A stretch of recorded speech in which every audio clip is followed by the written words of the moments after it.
films received 3 nominations in a single category at the Oscars. The Academy's rules were changed because of it. Movie musicals aren't as popular as they used to be. If we count only the ones made originally for the screen, the number gets even lower. When they do come out, studios often market them as anything but. It is rare for a Wicked or an Emilia Perez to come out proudly announcing to be a musical romp from start to finish. This, of course, poses a problem for the Oscars, especially when it comes to a very specific category.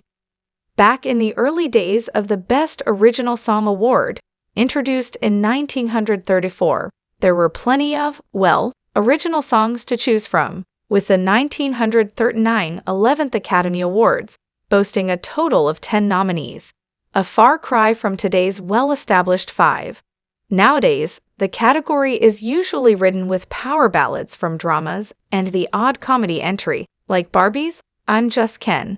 But the movie musical isn't dead. Far from it.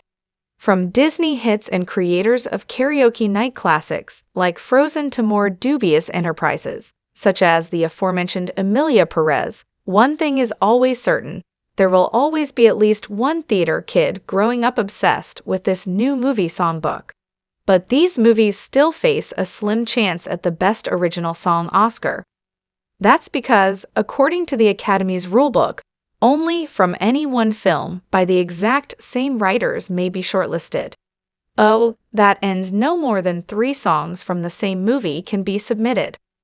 This rule popped up in 2008, and its results were only felt in the 2009 ceremony.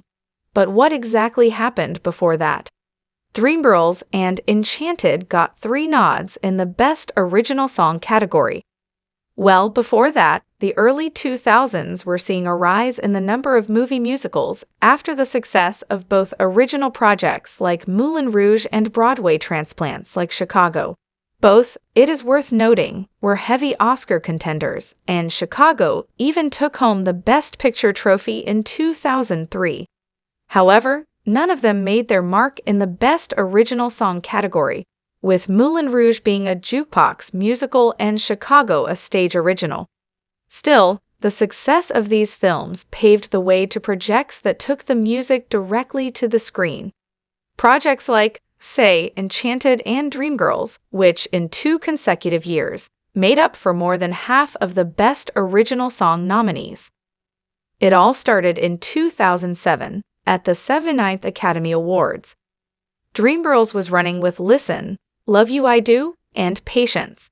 Its competitors were Cars, Our Town, a Disney/Pixar entry, and An Inconvenient Truth's I Need to Wake Up, a ballad that serves as the concluding note for a documentary on climate change. The following year, at the 80th Academy Awards, Enchanted ran with Happy Working Song, So Close, and the unforgettable That's How You Know. Its rivals were August Rush's Raise It Up and Oncie's Falling Slowly. Now, here's the catch. Despite the number of nominations, both movies lost in this category. In 2007, the victor was Melissa Etheridge's I Need to Wake Up, and in 2008, it was Glenn Hansard and Marketa Irglova's Falling Slowly. It's hard to pinpoint what exactly happened. While Dreamgirls was not running with its most memorable song, which is definitely, and I am telling you I'm not going, in Jennifer Hudson's beautiful voice, Enchanted had its top-tier musical number as one of its contenders. And both lost to bland ballads that are hard to remember in the year of our Lord of 2025.